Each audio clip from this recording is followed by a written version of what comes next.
बड़ी खबर इस वक्त वॉशिंगटन से आ रही है। वॉशिंगटन में 2 इजरायली नागरिकों की हत्या की खबर है। धार्मिक स्थल के पास अज्ञात लोगों ने नागरिक के ऊपर फायरिंग की है। साथ ही इजराइल ने इसे आतंकी वारदात बता दिया है। उम्मीद है कि अमेरिका कार्रवाई करेगा, ये इजराइल की तरफ से कहा गया है। साथ ही नागरिकों की सुरक्षा के लिए किसी हद तक जाएंगे, इजराइल की तरफ से यह कहा जा रहा है। तो आपको बता दें, इस वक्त वॉशिंगटन से एक बहुत बड़ी खबर आ रही है। इजरायली नागरिकों की हत्या की खबर है।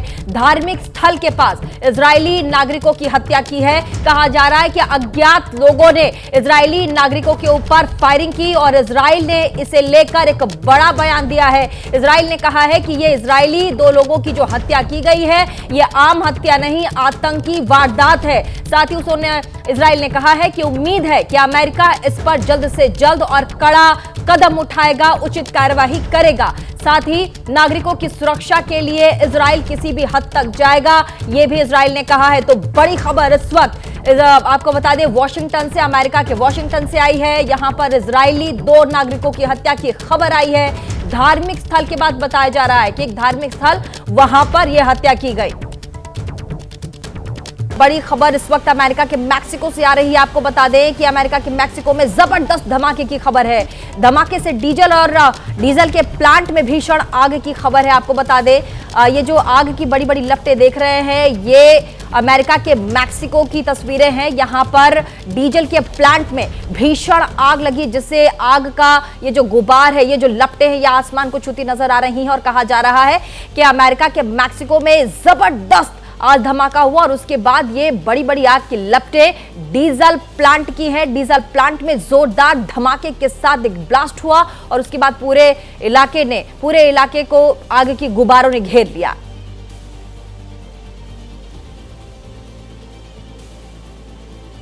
तस्वीरों को देखकर आप समझ सकते हैं कि आग ने कितना विकराल रूप धारण कर लिया है। और कहा जा रहा है कि ये जो प्लांट था, डीजल प्लांट, उसके अंदर अचानक से ब्लास्ट हुआ, जोरदार धमाका था। धुएं का गुबार आप आसमान में देख सकते हैं। बड़ी खबर आपको बता दें, वॉशिंगटन से आ रही है, जहां इजराइल के दूतावास के 2 कर्मचारियों की हत्या कर दी गई। यहूदी धार्मिक स्थल के पास इन कर्मचारियों पर फायरिंग की गई, जिसमें 2 की हत्या कर दी गई है। वॉशिंगटन पुलिस ने एक हमलावर को अरेस्ट कर लिया है। हमलावर ने लगाए आजाद फिलिस्तीन के नारे। वॉशिंगटन पुलिस हेडक्वार्टर के पास ये गोलीबारी की गई। इजराइल ने फायरिंग को आतंकी वारदात बताया है। नागरिकों की सुरक्षा के लिए किसी भी हद तक जाएंगे, ये कहना है इजराइल का। और कहना है कि उम्मीद है कि अमेरिका कार्रवाई करेगा। बड़ी खबर आपको बता रहे हैं। हमारे वरिष्ठ सहयोगी नीरज राजपूत हमारे साथ फोन लाइन पर जुड़ रहे हैं। नीरज, ये एक बड़ा हमला। बिल्कुल, आपने ठीक कहा, ये बहुत बड़ा। और दूसरी बात ये है कि ये अमेरिका की राजधानी वॉशिंगटन डीसी में ये बड़ा हमला हुआ है, जो कि एक म्यूजियम है। ये इसके बाहर यहाँ इवेंट था, वहां पर ये फायरिंग हुई है, जिसमें ये अभी तक की जो जानकारी आ रही है, इसमें कुछ इजरायली जो नागरिक हैं वो हताहत हुए हैं। जो इजराइल के जो ऑफिशियल अथॉरिटीज हैं, उन्होंने भी इस बात का कंफर्मेशन किया है कि इसमें इजरायली नागरिक जो है हताहत हुए हैं। हालांकि अभी इसके पीछे कौन है, किसने ये अंजाम दिया है इस गोलीबारी को, इस इंसिडेंट को, इसके बारे में अभी तक साफ नहीं है। लेकिन लगता ऐसे ही है, जो यहूदियों के खिलाफ जो प्रदर्शन होते हैं या उनके खिलाफ जो मानसिकता है, विचारधारा है, उसी के तहत एंटी सेमेटिक जिसको बोला जाता है आइडियोलॉजी को, उन्हीं लोगों ने, उनसे जुड़े हुए लोगों ने, कट्टरपंथियों ने ही इस घटना को अंजाम दिया है। जो 2 हमलावर थे, उनके बारे में क्या कोई जानकारी साफ हो पाई है अब तक नीरज, की वो क्या अमेरिका के ही रहने वाले थे, बाहर से प्रवासी थे? इस बारे में कुछ साफ हो पाया है? देखिए, अब से कुछ देर पहले की ये घटना है। अभी इस बारे में साफ नहीं है कि ये जो हमलावर आए थे, जिन्होंने फायरिंग करी है, इसमें कौन लोग शामिल थे। लेकिन इतना जरूर इजराइल के जो अधिकारी हैं, उन्होंने इतनी बात जरूर कही है कि ये यहूदियों के खिलाफ जो पूरी दुनिया में कट्टरपंथी जो लोग हैं, उनके द्वारा ही ये इस घटना को अंजाम दिया गया है। अभी तक किसी ने इस घटना के लिए जिम्मेदारी अभी तक नहीं ली है कि किसने इस घटना को अंजाम दिया है, कि आखिरकार कौन है। लेकिन अमेरिका में ये घटना होना, वॉशिंगटन डीसी में, अमेरिका की राजधानी में, जो बहुत ही सुरक्षित राजधानी मानी जाती है, इलाका माना जाता है, अमेरिका वैसे ही सुरक्षित, लेकिन वॉशिंगटन डीसी को तो बहुत ज्यादा सुरक्षित माना जाता है। वहां पर इस तरह की गोलीबारी होनी, वो भी यहूदियों के खिलाफ होना, जब एक इवेंट हो रहा था म्यूजियम के बाहर। ये वॉशिंगटन डीसी में म्यूजियम है, जूइश जो यहूदियों का म्यूजियम है, वहां पर ये एक इवेंट हो रहा था। तो वहां पर ये गोलीबारी हुई है, जिसमें ये बताया जा रहा है कि इजरायली मूल के नागरिक हैं और कुछ डिप्लोमेट्स भी उस वक्त वहां मौजूद थे, जो अमेरिका में जो इजराइल के डिप्लोमेट्स हैं, वो भी इस जो प्रोग्राम था उसमें ये मौजूद थे, लेकिन उसी दौरान ये गोलीबारी की घटना सामने आई। बिल्कुल, राजधानी में यह हमला होना वाकई ये बहुत यहाँ पर अब अलग अलग तरह के सवाल खड़े हो जाते हैं। इजराइल तो इस फायरिंग को आतंकी वारदात बता रहा है नीरज, लेकिन क्या अभी इसे आतंकी वारदात कहना सही होगा या जल्दबाजी होगा? बिल्कुल, ये आतंकी घटना है, इसमें कोई शक या शुबा नहीं दिखाई देता है। इसमें जो उनके इजराइल के जो एम्बेसडर हैं, राजदूत हैं अमेरिका में, डैनी डैनोन, उन्होंने साफ तौर से कहा है कि इसमें मौत हुई है। उन्होंने फैटल इंसिडेंट बताया है, तो इसका मायने यही है कि इसमें जरूर लोगों की मौत हुई है। हालांकि उन्होंने ये खुलासा अभी तक नहीं किया, इस बारे में जानकारी नहीं दी कि कितने लोगों की डेथ हुई है, लेकिन उन्होंने इस बात को कहा है, स्वीकार किया है कि इसमें इस इंसिडेंट में जो घटना हुई है इसमें लोगों की मौत हुई है, इजरायली नागरिकों की मौत हुई है। जी, बहुत धन्यवाद नीरज आपका इस पूरी बातचीत के लिए। पहलगाम में हुए आतंकी हमले की, जिसको आज 1 महीना पूरा हो चुका है। इस 1 महीने में हिंदुस्तान ने 26 बेगुनाहों की हत्या का दर्द सहा, तो ऑपरेशन सिंदूर चलाकर पाकिस्तान को सबक सिखाया गया, बदला लिया गया और पाकिस्तान समेत पूरी दुनिया को बता दिया गया कि भारत अब चुप बैठने वाला नहीं, आतंक का समूल नाश करके ही रहेगा। तो भारत ने आतंकी हमले के जवाब में पाकिस्तान और पाकिस्तान के कब्जे वाले कश्मीर पीओके में चल रहे आतंकी ठिकानों पर जोरदार एयर स्ट्राइक की थी और 9 आतंकी ठिकानों को तबाह कर दिया था। भारत ने मुरिद के, बहावलपुर और कोटली में एयर स्ट्राइक कर पाकिस्तान को सख्त संदेश दिया था। तो पहलगाम हमले को 1 महीना हो चुका है। ग्राफिक्स के जरिए अब आपको बताते हैं सिलसिलेवार तरीके से किस तरह से यह आतंकी हमला हुआ 22 अप्रैल को, और इस आतंकी हमले में 26 बेगुनाहों का कत्ल कर दिया गया, 26 बेगुनाहों की मौत हो गई। 7 मई को ऑपरेशन सिंदूर हुआ, 8 मई को पाकिस्तान का हमला, भारत की जवाबी कार्रवाई यहां पर देखने को मिली। 9 मई को पाकिस्तान के ड्रोन हमले का जवाब भारत ने दिया, जिसमें 11 एयरबेस को तबाह कर दिया गया, और 10 मई को दोनों ही देशों के बीच युद्ध विराम का ऐलान किया गया, लेकिन भारत ने पाकिस्तान पे प्रिसिशन के साथ अटैक किया। पहलगाम के बैसरन में हुए हमले को आज 1 महीना पूरा हो गया है, और इस समय हम पहलगाम के उस सेल्फी पॉइंट पे खड़े हैं जहां पर आम दिनों में पर्यटकों की भीड़ हुआ करती थी। यहां पे फोटो खिंचाने वाले लाइन में खड़े रहकर इस नज़ारे को अपने कैमरे में कैद करते रहे थे, लेकिन आज हाल ये है कि पूरे का पूरा पहलगाम जो है वो वीरान और सुनसान पड़ा है।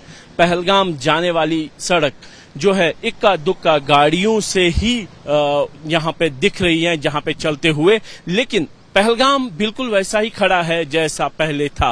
वही नज़ारे, वही मनमोहक दृश्य, वही साफ बहता हुआ लिदर का पानी, वही जंगल, लेकिन अगर कमी है तो उन पर्यटकों की जिन्होंने पहलगाम को अलविदा कह दिया है। बैसरन हमले के बाद दोनों देशों के बीच में काफी तनाव बढ़ा। भारत ने पाकिस्तान में उन ठिकानों को निशाना बनाया जहां से इस साजिश के तार जुड़े हुए थे, और पाकिस्तान की तरफ से हुई गोलीबारी में सरहदी इलाकों में काफी जानो माल का नुकसान भी हुआ। दोनों देश पूर्ण जंग के मुहाने तक पहुंच गए, लेकिन सवाल अभी भी पहलगाम में यही बना हुआ है कि पहलगाम हमले को अंजाम देने वाले आखिर वो 6 मिलिटेंट कहां गए? उनको जमीन खा गई या आसमान निगल गया? क्योंकि 1 महीना पूरा होने के बाद भी अभी उन पर से सुरक्षा बलों के हाथ नहीं पहुंचे हैं, उन तक सुरक्षा बल नहीं पहुंच पाए हैं, ना ही उन्हें गिरफ्तार किया जा सका है, ना ही न्यूट्रलाइज किया जा सका है, और यही सवाल जो है वो पहलगाम में बना हुआ है। हालांकि पर्यटन उद्योग से जुड़े लोग हालात का हवाला देते हुए ये कह रहे हैं कि कश्मीर एक बार फिर से सामान्य है, सुरक्षित है और पर्यटक कश्मीर की तरफ आए, लेकिन 22 अप्रैल को पहलगाम में हुए हमले की निशानी अभी भी लोगों के जहनों में ताजा है, और इसी का नतीजा ये है कि पर्यटन कश्मीर घाटी में लगभग 0 तक पहुंच चुका है।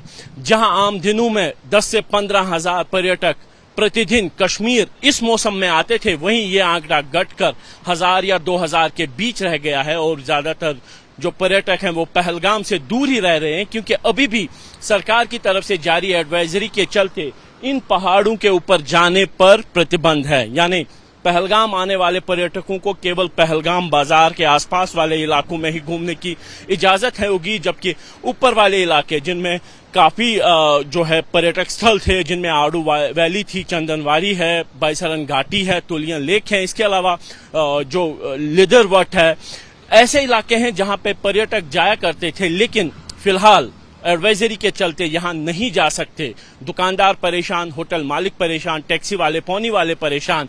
लेकिन हकीकत यही है कि आज 1 महीना पूरा होने के बाद जहां सरकार ये दावा कर रही है कि पहलगाम हमले का बदला पूरा ले लिया गया है, लेकिन अभी भी वो हत्यारे पकड़ से बाहर हैं जिन्होंने इस हमले को अंजाम दिया। तो आसिफ कुरैशी की आपने ये पूरी रिपोर्ट देखी। आसिफ कुरैशी हमारे साथ जुड़ भी गए हैं लाइव। सीधा आसिफ का ही रुख कर लेते हैं। आसिफ, बीते 1 महीने में बहुत कुछ बदला है पहलगाम में और आपने उसका जिक्र यहाँ पर विस्तार से किया है। आज पहलगाम में जो हमला हुआ था उसे 1 महीना हो चुका है। किस तरह के बदलाव और देखे जा रहे हैं और अब तक क्या कुछ हुआ है?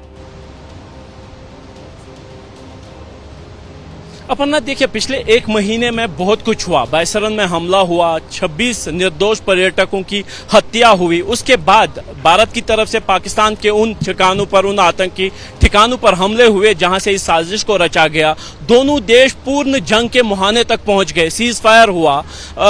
जमीन लेकिन कुछ और ही कहानी बता रही है। पहलगाम हो या कश्मीर के अन्य पर्यटक स्थल खाली हैं, लेकिन पहलगाम हम पहुंचे तो यहाँ पे हमको एक अच्छा दृश्य दिखाई दिया।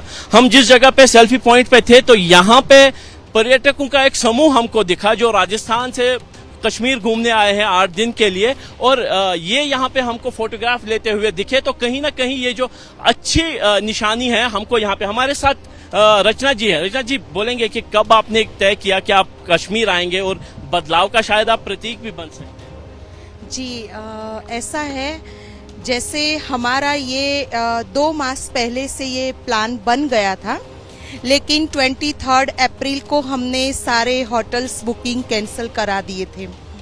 लेकिन ट्रेन की कैंसिलेशन हमने नहीं कराई थी। फिर उसके बाद जब यहाँ पर हमने पूछा तो श्रीनगर पुलिस में हमने पूछा तो कहा अभी ऐसा कुछ नहीं है, डर वाला माहौल, दीदी आप आ सकते हैं। तो हम सभी 9 लोग यहाँ पर आए हैं। पहले भी मैं कश्मीर में आ चुकी हूँ, पहलगाम में भी आ चुकी हूँ, लेकिन ऐसा होता है कि जैसे कहते हैं कि बहुत सारी एक बहुत बड़े तालाब में एक जो मछली होती है वो सारे तालाब को गंदा कर देती है। ठीक इसी प्रकार से ऐसा नहीं है कि यहाँ के सभी लोग ऐसे ही हैं और उनसे खौफ रखना चाहिए, डर रखना चाहिए, इस प्रकार के नहीं है। ये लोग बहुत स्वीट हैं, बहुत अच्छे हैं, और उनमें से कोई एक आध ऐसे होते हैं, ऐसा किस्सा बन जाता है, बाकी डर की ऐसी कोई बात नहीं है। तो ये पाकिस्तान और पीओके में ऑपरेशन सिंदूर के बाद प्रधानमंत्री नरेंद्र मोदी आज पहली बार राजस्थान का दौरा करेंगे। इस दौरान प्रधानमंत्री मोदी बीकानेर के पलाना में एक जनसभा को भी संबोधित करेंगे और 26,000 करोड़ रुपए से अधिक लागत की विकास परियोजनाओं का उद्घाटन और शिलान्यास करेंगे। बड़ी खबर आपको बता रहे हैं, पीएम मोदी का आज राजस्थान दौरा। राजस्थान के बीकानेर जाएंगे पीएम मोदी, 26,000 करोड़ की परियोजनाओं की सौगात देंगे। इसके अलावा 100 से अधिक अमृत स्टेशन का उद्घाटन भी करेंगे। पीएम मोदी का आज का राजस्थान दौरा बेहद नजदीक, जहां पाक बॉर्डर से नजदीक बीकानेर जाएंगे पीएम मोदी। 100 से अधिक अमृत स्टेशन का उद्घाटन भी किया जाएगा। राजस्थान सरकार की 25 महत्वपूर्ण परियोजनाओं का शिलान्यास और उद्घाटन भी होगा। इनमें 3,240 करोड़ रुपए से अधिक की लागत के 750 किलोमीटर से अधिक लंबाई के 12 राज्य हाईवे के अपग्रेड और रखरखाव के लिए परियोजनाओं का शिलान्यास और राष्ट्र को समर्पित करना है। दो तस्वीरें आपके टीवी स्क्रीन पर आप देख सकते हैं। 13 मई को आज फिर पीएम मोदी सरहद के पास होंगे। पीएम मोदी आज राजस्थान के बीकानेर में होंगे। इस दौरान वे नाल एयरफोर्स स्टेशन में जवानों से भी मिल सकते हैं। प्रधानमंत्री के बीकानेर दौरे को लेकर जबरदस्त तैयारी है। मुख्यमंत्री भजन लाल शर्मा खुद तैयारियां देख रहे हैं। ऑपरेशन सिंदूर के बाद उनका राजस्थान में आना हो रहा है। हम बहुत ही सौभाग्यशाली हैं।